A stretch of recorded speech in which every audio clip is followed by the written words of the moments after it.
Salut à toi, aujourd'hui on va faire une vidéo très importante sur le staking et on va reprendre les bases pour que tout le monde puisse comprendre. Le staking, c'est une des meilleures manières de faire des intérêts sur ces cryptos pour générer des revenus passifs. Et ça n'a rien de compliqué, tu peux le faire à la maison en 5 minutes. Dans cette vidéo, on va essayer de bien comprendre ce qu'est concrètement le staking, les risques liés au staking, les différentes manières de faire et on terminera avec un tuto très simple pour que tu puisses staker tes propres Ethers. Deux mises en garde avant de commencer. Les rendements de staking ne sont que la cerise sur le gâteau. Je n'investis pas dans une crypto à cause de son rendement en staking, c'est juste du bonus. Deuxième avertissement, dans cette vidéo, je ne vais parler que du staking sur Ethereum. La quasi-totalité des autres chaînes n'a aucun intérêt à mes yeux, je vais me limiter à Ethereum uniquement. Allez, si t'as mis ton like, on peut commencer.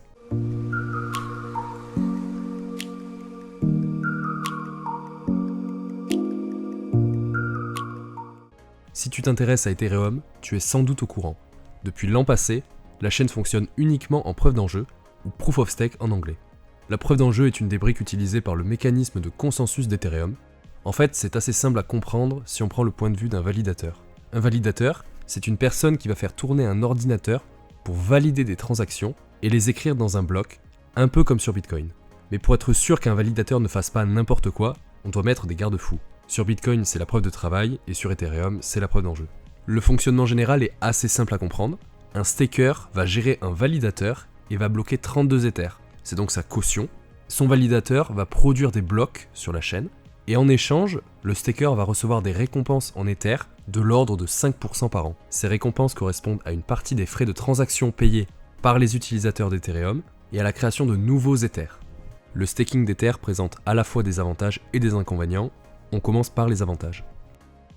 Faut savoir que le staking d'Ether est un peu particulier. Sur des chaînes comme Cosmos, les récompenses de staking correspondent en grande partie à de l'inflation. Mais il n'y a plus d'inflation sur Ethereum depuis le merge, et la supply a même diminué de 0,2%.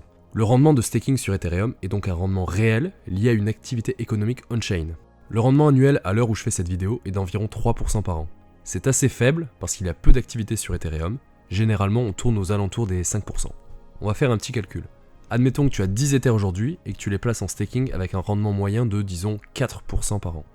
Et imagine que tu penses pouvoir revendre tes Ethers à un bon prix en 2026, durant le prochain bull run. Ça te fait environ 2 ans et demi de rendement, soit plus de 11%. Autrement dit, tu te fais un Ether gratuit que tu pourras revendre à plusieurs milliers, voire dizaines de milliers d'euros. Et ce rendement est beaucoup plus stable et beaucoup plus sécurisé que les autres sources de rendement passif qu'on voit en crypto. Le lending, par exemple, est plus risqué et les rendements sont généralement moins élevés. Le farming sur des AMM va rapporter de plus hauts rendements, mais ces rendements vont être contrebalancés par ce qu'on appelle des pertes impermanentes. Si tu ne sais pas ce que c'est, j'en ferai peut-être une vidéo, mais pour le moment, retiens juste que la moitié des utilisateurs qui font travailler leur crypto sur Uniswap perdent de l'argent. Pour l'instant, on n'a vu que les côtés positifs, mais le staking a aussi des inconvénients. Le plus gros inconvénient, c'est la quantité minimale à mettre en jeu. 32 Ethers, soit environ 50 000 $ aujourd'hui. C'est hors de portée de la majorité des portefeuilles. Deuxième gros inconvénient, le staking demande des compétences techniques. Rien d'insurmontable pour quelqu'un qui sait bidouiller, mais ça n'est pas le cas de la majorité des utilisateurs. Dernier inconvénient, même s'il n'y a pas de risque purement financier avec le staking, on a toujours un risque de perte partielle, notamment si ton validateur n'est plus connecté à Internet. Enfin, tout ça, c'est la théorie. Dans la pratique, c'est beaucoup plus simple. Tu peux staker tes Ethers en 5 minutes sans t'embêter à monter toi-même un validateur. C'est ce qu'on appelle le liquid staking. Au lieu de staker tes jetons sur ton propre validateur, tu vas déléguer tes Ethers à une organisation spécialisée dans le staking. Cette organisation peut prendre différentes formes. Ça peut être un échangeur centralisé comme Binance ou Coinbase, ou alors un protocole décentralisé comme Lido. Le staking sur une plateforme centralisée reste la solution la plus simple pour un débutant. Tu vas sur une plateforme d'échange comme Binance, Kraken ou Coinbase, et tu places tes Ethers pour obtenir un rendement d'environ 5% annuel.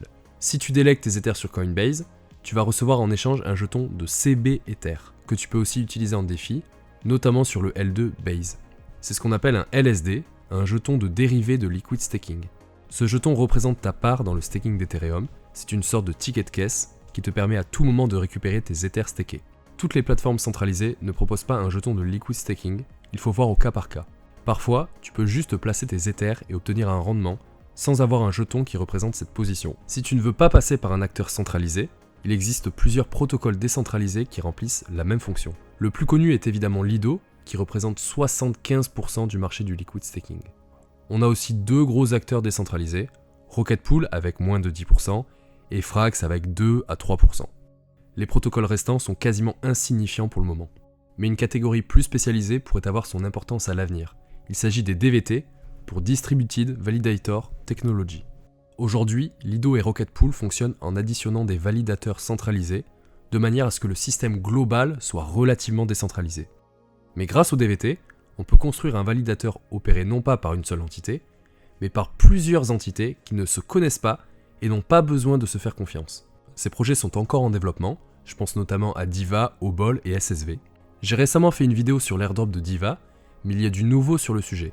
Diva est en train de mettre en place une Vampire Attack contre Lido, un peu comme SushiSwap contre Uniswap en 2020. Pour le moment, je n'ai aucune idée des rendements qu'on pourra obtenir, mais la DAO de Diva compte bien arroser ses premiers stakers d'argent magique. Si ça t'intéresse, dis-le moi en commentaire. Et enfin, on a un truc encore plus nouveau que les DVT, c'est le restaking, qui permettrait d'exploser les rendements de staking en créant de l'utilité supplémentaire aux jetons Ether.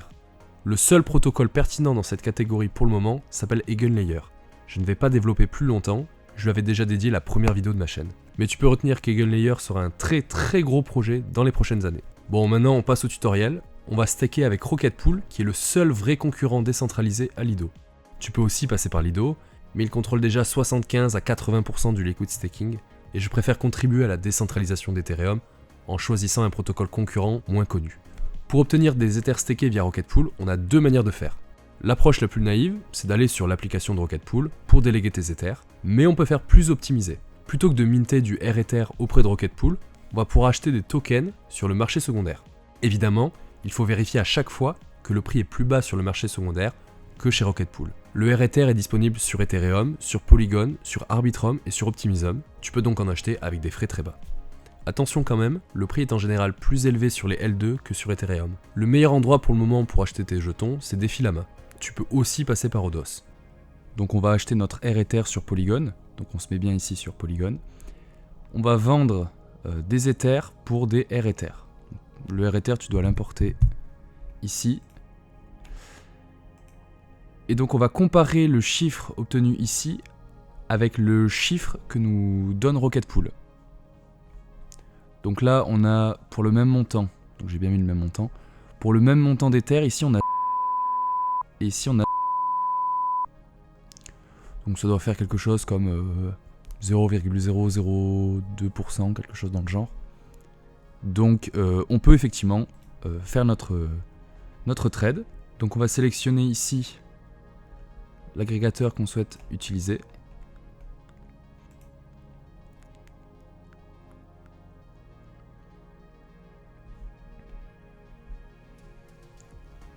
Hop, on va valider.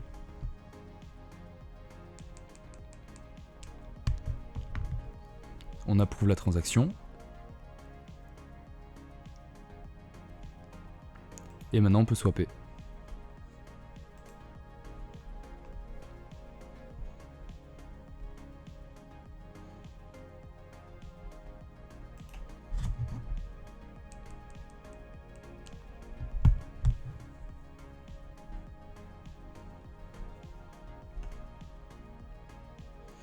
Et la transaction a été validée, donc maintenant on a des Ethers stakés via Rocket Pool sur Polygon. On va faire une dernière remarque super importante. Il y a deux types de jetons de liquid staking, les tokens Earning et les tokens Bearing. Un token Earning, c'est le cas le plus simple. Un ST Ether de chez Lido vaut toujours un Ether. Si tu achètes un ST Ether, tu vas voir que tous les jours, ta quantité de ST Ether va un petit peu augmenter. Au départ, tu auras un ST Ether. Au bout de quelques temps, tu en auras 1,01, puis 1,02, 0,3, 0,4, etc. Et à la fin de l'année, tu auras touché ton rendement d'environ 5%. Les tokens Bearing sont un petit peu différents. Si tu achètes un REther de chez Rocket Pool, ta quantité de jetons ne va pas augmenter. C'est la valeur en Ether de ton jeton qui va augmenter. Tu auras toujours un jeton de REther, mais celui-ci va valoir plus qu'un Ether. Tu vas par exemple l'acheter à 1,1 Ether, et à la fin de l'année, il vaudra 1,15 Ether. Les tokens Bearing sont beaucoup plus simples à utiliser pour des protocoles de défi, ce qui fait que par exemple le ST Ether de Lido doit être wrappé pour pouvoir être utilisé en défi. C'est super important à comprendre pour vérifier que tu achètes tes jetons de liquid staking à un prix correct. Et en parlant d'utilisation en défi, le gros avantage des LSD, c'est que tu peux les utiliser en défi pour augmenter ton rendement. Tu peux ajouter une surcouche d'intérêt en utilisant par exemple tes REther sur AAV, sur un Stadapp, sur Uniswap, etc. En ce moment, par exemple, tu as une pool très intéressante sur Bifi qui utilise du WST Ether de Lido et du REther de Rocket Pool et qui paye à hauteur de 10% par an. Donc si tu combines ça au rendement sous-jacent des deux jetons, tu obtiens environ du 15% annuel sur l'Ether avec très peu de risques. C'est pas le sujet de la vidéo, donc je vais pas plus m'étendre, mais si ça t'intéresse, n'hésite pas à me le dire en commentaire pour que je fasse une vidéo LSDeFi 2023. Si la vidéo t'a plu, dis-le moi avec un like. En attendant, je te souhaite une bonne journée. Salut!